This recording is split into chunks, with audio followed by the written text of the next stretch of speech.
guys, thanks for tuning in for my drive-by. I'm in Fort Myers right now, 85 degrees. It's September 24th, 2014 at 12:22 p.m. in the afternoon. Pretty nice out. I've got about 50 miles to go where I'm going. I'm just coming from Fort Myers. Fort Myers, I'm going to be going northbound on the I-75 right now. I'm on the I-75. A lot of traffic here.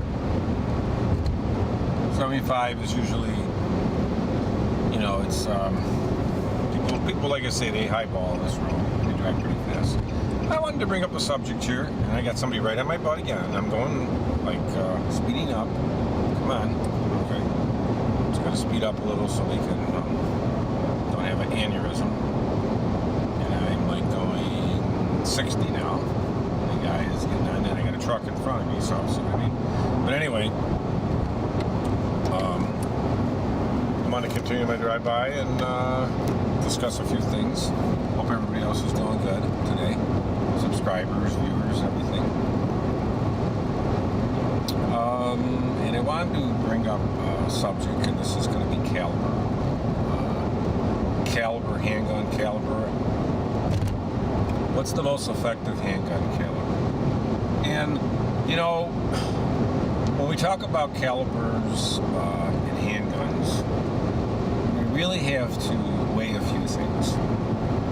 Okay, first of all, you're going to have to weigh what caliber you can handle in a gun.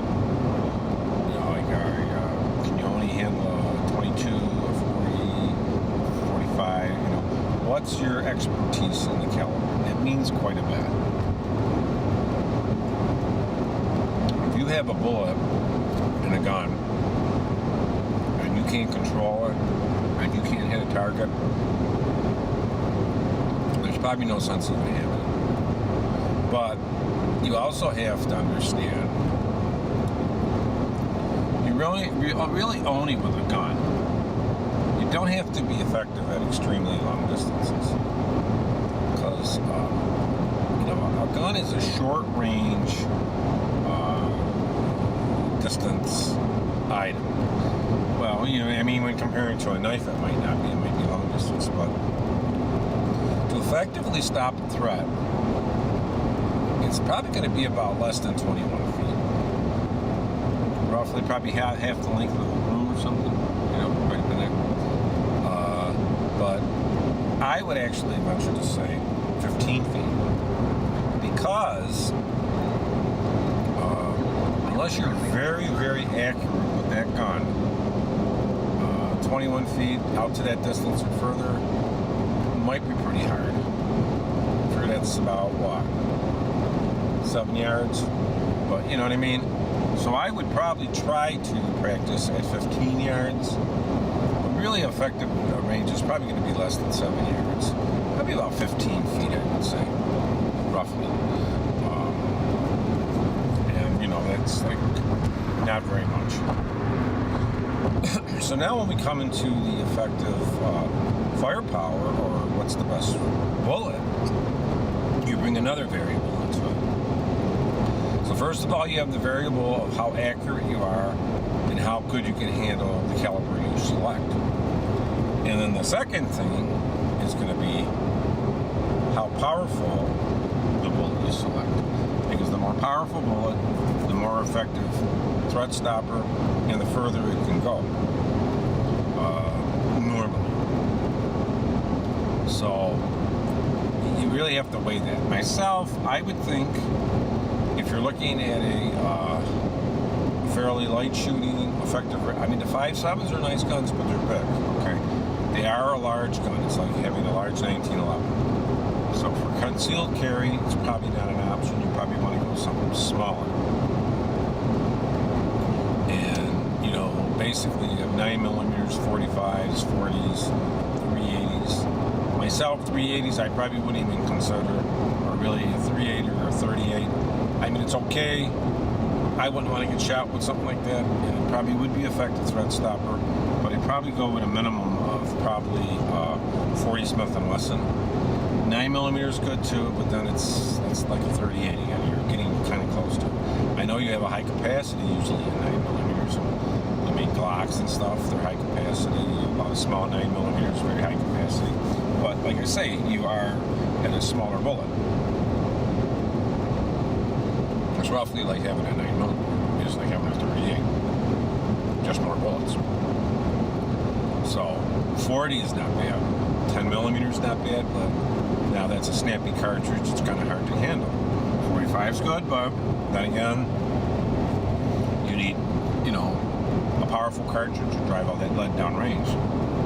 So really weighing the benefits for a home defense gun, you can probably pick just about anything. It can be powerful or whatever. You'd want to have some kind of light on it, but for concealed carry, it's a little different. So you really got to weigh the options, and the best way you can do that is if you don't live in a communist state, if you have ranges, gun ranges in your state, where you can just go into the gun range and shoot and try out a few guns, that is the best way before you buy them. A lot of times they'll let you rent the ammo and a gun for like $50, for like an hour or two. And then you can take that gun and, then you'll know if you're comfortable with it. So, or if you got friends that got one. So it's nice to see if you're comfortable with the gun, to see if you can fire it effectively, and if you like it. And if you can do that and test it, you like it, then you're light years ahead of the game. But I just wanted to bring that up on, gun selecting caliber. Myself, if you would look at the calibers, and I'll just do a real quick rundown. You figure there's 22 CB shorts, which are just like caps, not very small. Then you do 22 shorts, are half the size like a long rifle. They fit usually in revolvers. Same thing with the CB shorts. I don't think you can put those in any kind of auto loading or anything like that, mainly revolver bullets. Then you can get into the 22 long rifles and 22 long rifle magnums. I know they make a .17-inch caliber bullet. A fairly new introduction. Then you get into, I would say after that probably, for a pistol bullet, the 5.7 by 28mm, which is roughly like .224. That's a center fire bullet, whereas the 22s are all rimfire. Rimfire bullet, what it has is in the case where the crimp is at the opposite end of the bullet. The case was a little like flange. They drop some detonating, probably some kind of a shock sensitive compound that when hit blows up and ignites the primer that's inside the bullet for it to come out. So there's no primer cup that holds it or anything. It's just laying around there. So a lot of times it's uneven. It can burn uneven, and it's okay, but it's not always as effective as it should be. And the bullet itself, you can actually, it's just sitting in there. You can actually bend the bullet and probably pull it right out of the case of 22 or any of those 22s. So that's a big difference when you move from the rimfire to the center fire cartridges, and the bullets, of course, are better too. Overall, everything's better. So when you move into the 5.7 by 28mm, that's more like it's actually considered a rifle bullet. They have a PS90 and a P90. There's one's a semi-automatic and one's a machine gun for that bullet also. They make a wide arrangement, remember piercing tracers and stuff like that. But that's a center fire bullet. Okay, so all the primer is in that like cup. There's a little cup in the primer. So when it hits, it gets a better burn, a better flash, and a better burn rate, more uniform. And they're usually pretty good. They're a little bit more expensive, but they're effective. And it's a high feet per second bullet.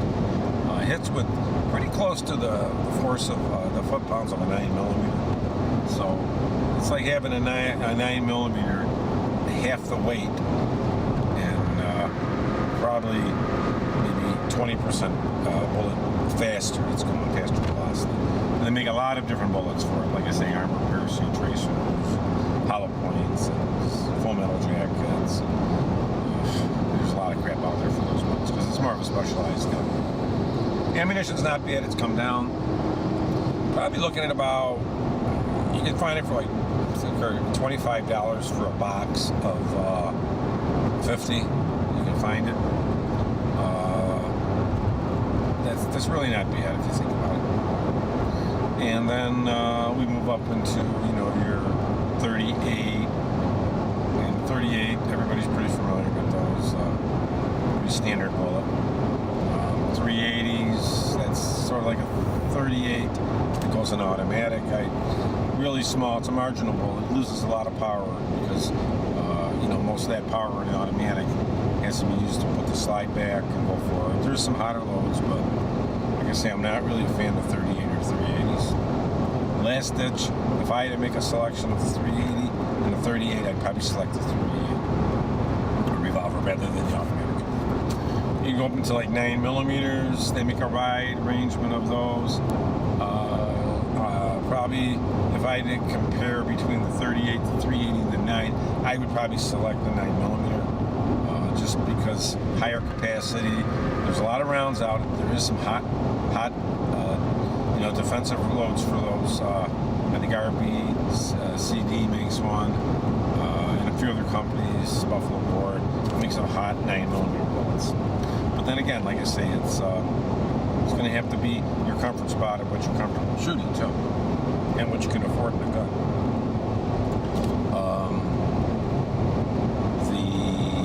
Moving up, you'd probably want to. I move up. I would go into the 40 Smith & Wesson. 40 Smith & Wesson's, in many cases, like an ideal bullet because it's bigger than the 38. A little bit bigger than like the 9mm. Because the 9mm is roughly more like a 38 in the diameter. It might be like a .001 or something bigger.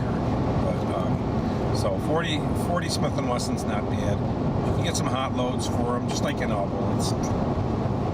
And you can get some nice defensive rounds for those. So the 40 Smith & Wesson, I guess, fits that gap between this next two bullets that we're going to be talking about and the 9. And the next one I want to talk about, I'm just talking about it because of size, not because of power, because on a power spectrum it would be above the next one, the 45. So we're going to go to the 10mm. The 10mm is more powerful than the 45, and pretty much all the bullets that we've already talked to up to this range. It's roughly like a 40 Smith & Wesson on steroids. The diameter of the 10mm is .40, just like 40 Smith & Wesson's .40, but it's a stretched and elongated cartridge. So it's like a 40 Smith & Wesson Magnum, and it is a kick-ass cartridge. It's got a lot of power.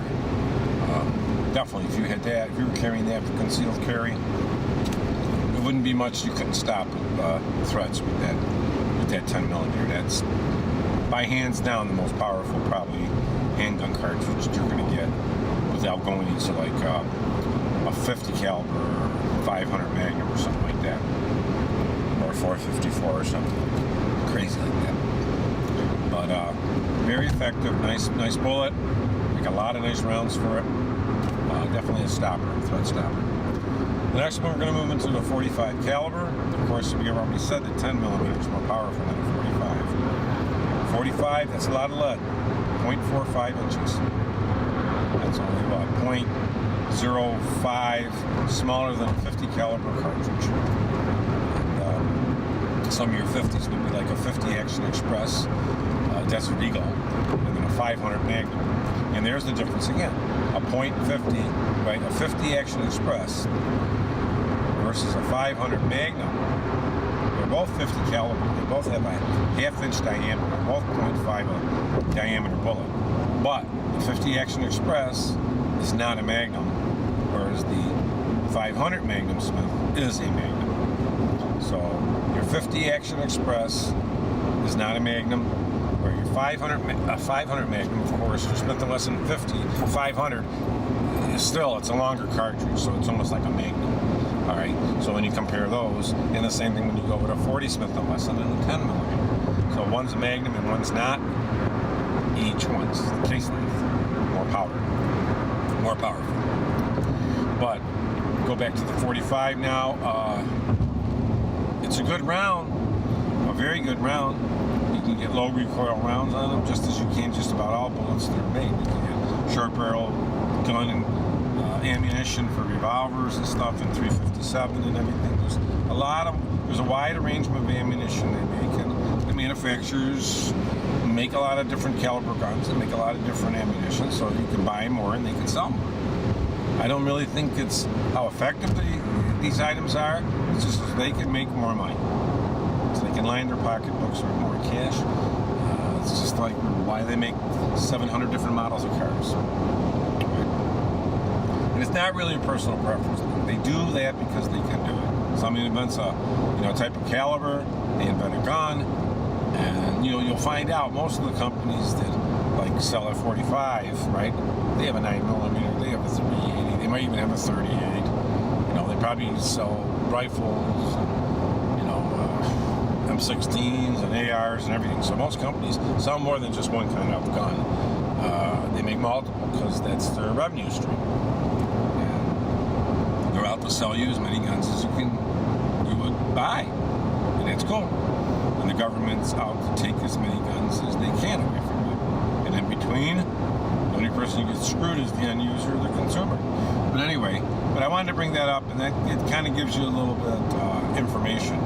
Right now, myself, for EDC concealed carry, I really think the Springfield Armory makes some really nice guns. Their XDS models, they make a 9mm, they make a 45, and I think they make a 40, I can't remember. I've been out of that with that a little bit. I think they make a 40. And the 45's not bad, but it's a kicker, You really have to practice with it a lot to hit something, but, don't forget, if you're going to be doing for a defensive gun, your target's pretty big, whatever you're going to hit, you have a big torso.